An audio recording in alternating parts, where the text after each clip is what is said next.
I know you may not believe it, but I did. I actually sat down last weekend and I watched both nights of SummerSlam. I didn't tweet about it during the show. I haven't talked about it since. I frankly kind of forgot about it. I'm like, oh shit, I never even came on here and really talked about it, did I? There's a good reason for that. Because I don't care very much anymore about this shit.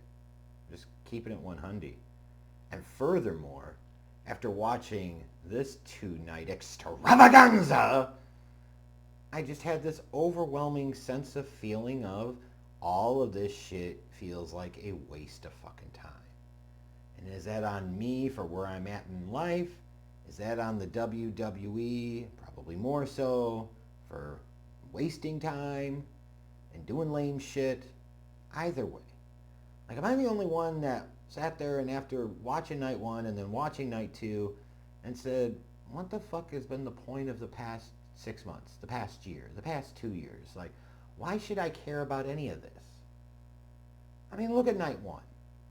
It's summer of 2025, and we've still got Roman Reigns now doing something with this family again. This time is tagging up with Jey Uso, and he's taking on Braun Breaker and Bronson Reed. Okay, cool, I guess. But it's still shit involving Paul Heyman. I know you talk about payoff and this and that, but, at some point in time, like, I appreciate Roman making sure that he wasn't doing the job here, brother. That doesn't work for him, Moose. But, fuck, like, what happened to the days of rising talents or ones that you're seeming to want to strap the rocket ship to, especially Braun Breaker and then even Bronson Reed, getting signature wins at Big Four pay-per-views? It's like a tried and true fucking formula, and yet you didn't do that here. And what was the whole point of this? You know what I mean? It's just that kind of shit that's littered throughout the two nights. Like Charlotte Flair and Alexa Bliss win the women's tag team championships. What, because more people were more excited for Alexa Bliss's return at the Royal Rumble than, let's say, a Charlotte Flair? Now you got to sit there and pair them together because you got to try and suck any life out of Alexa Bliss so you can try to continue to pound and force Charlotte Flair down everybody's fucking throats. You just had to ever win the fucking Rumble, right? And now you got to sit here at SummerSlam. You just always got to do something with her. And she's always got to fucking win. And it doesn't do shit for her character. She fucking blows chunks. And not in the way that can keep a man. She fucking sucks. And all of this shit is just stupid. And I was wondering as I continued watching, Sami Zayn versus Karrion Kross. I said, oh, Kross is getting a SummerSlam appearance? Okay, there you go. And then I saw the stipulation of the match. No, help me understand this. The stipulation of this was that if Sami Zayn lost, he'd have to admit Karrion Kross was right, that he wasn't a good person. But if Sami Zayn won, Kross would have to say that he was wrong about Sami and that he is a good person. Like,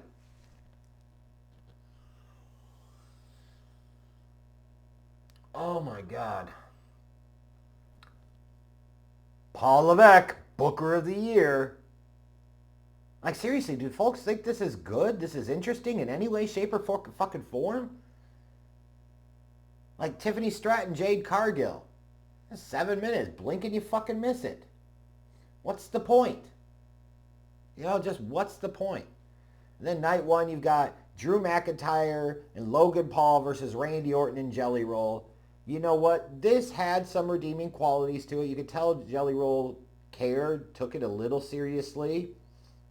And at the end of the day, he was the one to fucking take the pinfall. I can see it now. Orton sitting there practicing and posing, and they come up to him and he say, well, Randy, I know we go way back to the founding days of the Breakfast Club, which means you typically don't want to put over the new guy. But what about if you put over Drew McIntyre in the middle of the ring? And Randy's sitting there and he's lubing up with the baby oil, checking out his raging ring boner. He says, that doesn't work for me, brother. hey, respect. Like, the celebrity took the fucking pinfall here. I respect that. And like I said, that match certainly had some redeeming qualities. And so just from like a pure like mainstream kind of match, it was good for that, right? And then you get to the main event. It's CM Punk and Gunther. Never mind the fact that having Jey Uso win the Rumble to win the belt just to immediately drop it was fucking stupid and a waste of time. Now here we get to Gunther and CM Punk put on a really good match for the World Heavyweight Championship for the title match that should have been the title match of fucking WrestleMania, because CM Punk should have won the Royal Rumble, but of course he fucking didn't. Also, that way you could sit there and you could have CM Punk win, and it's like, oh, that's great. And then here comes Seth Rollins. Oh, is he just reminding him that he's got the money in the bank? Oh, his knee injury is not real. He's healthy. Big shock. Seth Rollins' Money in the Bank is going to cash in again at a Big Four fucking pay-per-view. All of that shit that happened this year. Jay to win the Rumble, to beat Gunther, just to drop the strap. For CM Punk, who should have won the Rumble, to not win the Rumble. To sit there and come here, win, and then immediately have Seth Rollins, and you're like, you're going to hit me with the, well, that's long-term storytelling, and there's heat there between Punk and Rollins, and the story you could tell, and yeah, it is all of that, and at some point in time, it's just a waste of fucking time. That's what night one felt like, and night two didn't feel any differently. At least Naomi won the triple threat for the Women's World Championship. Cool. Again, how many fucking belts do you need? You had the six-pack, table, ladders, and chairs match. All right, TLC match, Big Four pay-per-view, that's cool. They were hearkening back to the history of this match. But then the Wyatt Six, like, who gives a fuck? They retained. So you went through all of that just to have all these teams doing all this crash test dummy shit. And your champs retain. Again, fucking waste of time. And then you've got Becky Lynch and Lyra Valkyria. No disqualification, no count out, last chance match. And like, why in the fuck are we doing this? On night two, your main event's going to be a street fight. So you basically, in a different labeling, have a street fight in the middle of the fucking card. That's exactly what Becky Lynch and Lyra Valkyria is. Why in the fuck are you doing that? Not to mention that immediately after this is going to be a goddamn steel cage match. You got 2 nights, split up the fucking stipulation. If you want to do Becky Lynch and Lyra in a fucking street fight, no matter what you call it, then do it on night one. Fucking stupid, man.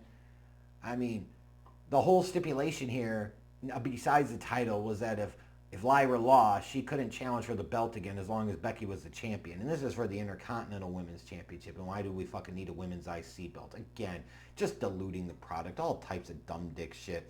Becky wins in a match that's way too fucking long. Again, what's the fucking point? The man!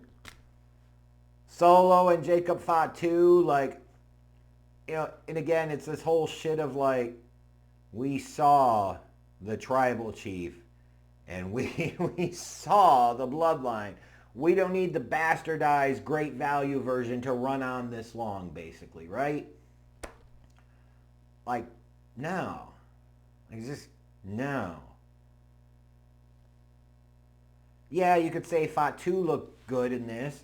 But even when you get the big fucking spot, which is him breaking out of the handcuffs, the announcers are fucking clueless. The camera work is fucking off target. Like, what the fuck are we doing here?